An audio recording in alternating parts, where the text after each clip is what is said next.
Bismillahirrahmanirrahim. Assalamualaikum warahmatullahi wabarakatuh. Pada kesempatan ini saya akan menjelaskan materi mengenai model pembelajaran kolaborasi. Sebelumnya kita harus mengetahui pengertian dari model pembelajaran kolaborasi.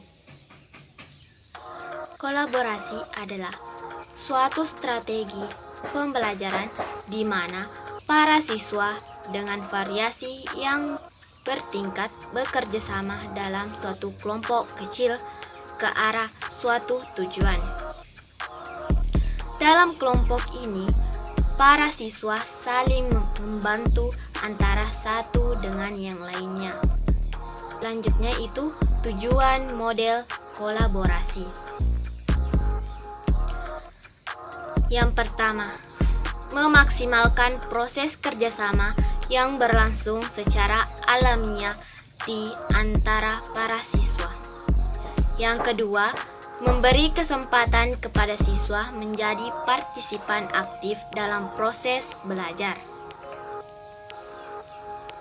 Yang ketiga, mengembangkan berpikir kritis dan keterampilan pemecahan masalah. Yang keempat, mendorong eksplorasi bahan pembelajaran yang melibatkan bermacam-macam sudut pandang. Yang kelima, menghargai pentingnya konteks sosial bagi proses belajar. Yang keenam, membangun semangat belajar sepanjang hayat.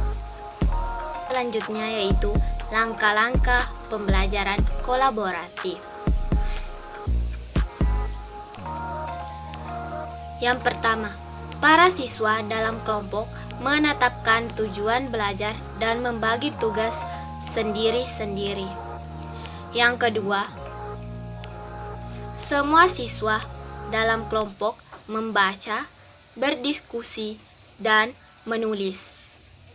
Yang ketiga, kelompok kolaboratif bekerja secara bersinergi, mengidentifikasi, mendemonstrasikan, meneliti, menganalisis, dan memformulasikan jawaban-jawaban tugas atau masalah dalam lembar kegiatan siswa atau masalah yang ditemukannya sendiri. Yang keempat, setelah kelompok kolaboratif menyepakati hasil pemecahan masalah, masing-masing siswa menulis laporan sendiri-sendiri secara lengkap. Yang kelima, guru menunjukkan salah satu kelompok atau secara acak. Selanjutnya diupayakan agar semua kelompok dapat giliran ke depan untuk melakukan presentasi hasil diskusi kelompok kolaboratifnya.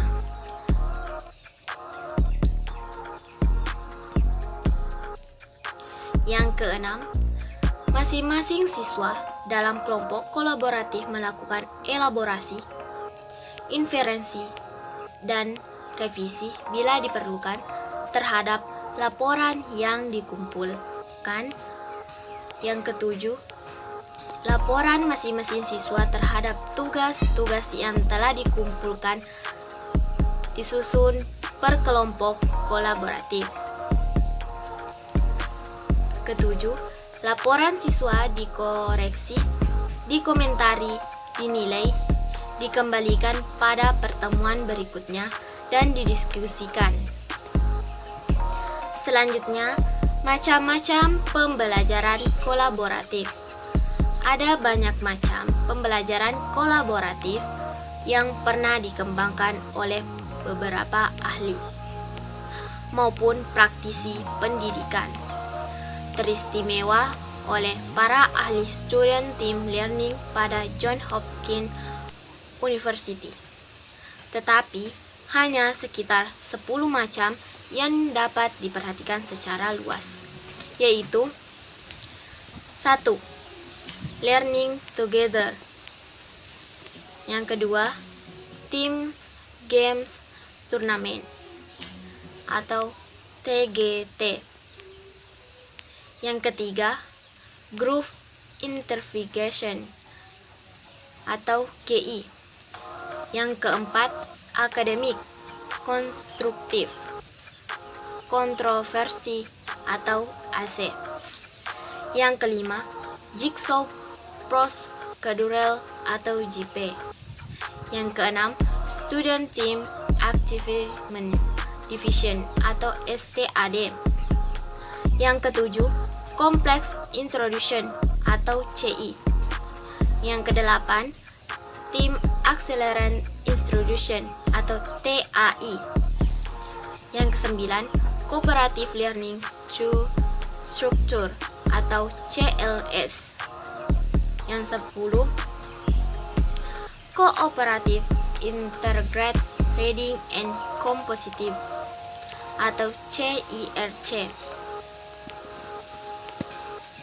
Selanjutnya, kelebihan dan kekurangan pembelajaran kolaboratif. Kelebihan yang pertama, siswa belajar bermusyawarah. 2. Siswa belajar menghargai pendapat orang lain. 3. Dapat mengembangkan cara berpikir kritis dan rasional. 4. Dapat memupuk rasa kerjasama. Yang kelima, adanya persaingan yang sehat. Sedangkan kelebihan pembelajaran kolaboratif. Yang pertama, pendapat serta pertanyaan siswa dapat menyimpang dari pokok persoalan. Yang kedua, membutuhkan waktu cukup banyak. Yang ketiga, adanya sifat-sifat pribadi yang ingin menonjolkan diri atau sebaliknya, yang lemah merasa rendah diri dan selalu tergantung pada orang lain. Yang keempat, kebulatan atau kesimpulan bahan kadang sukar dicapai. Nah, itulah materi mengenai model pembelajaran kolaboratif pada hari ini. Lebih dan kurangnya mohon dimaafkan. Wabillahi taufiq wal hidayah. Wassalamualaikum warahmatullahi wabarakatuh.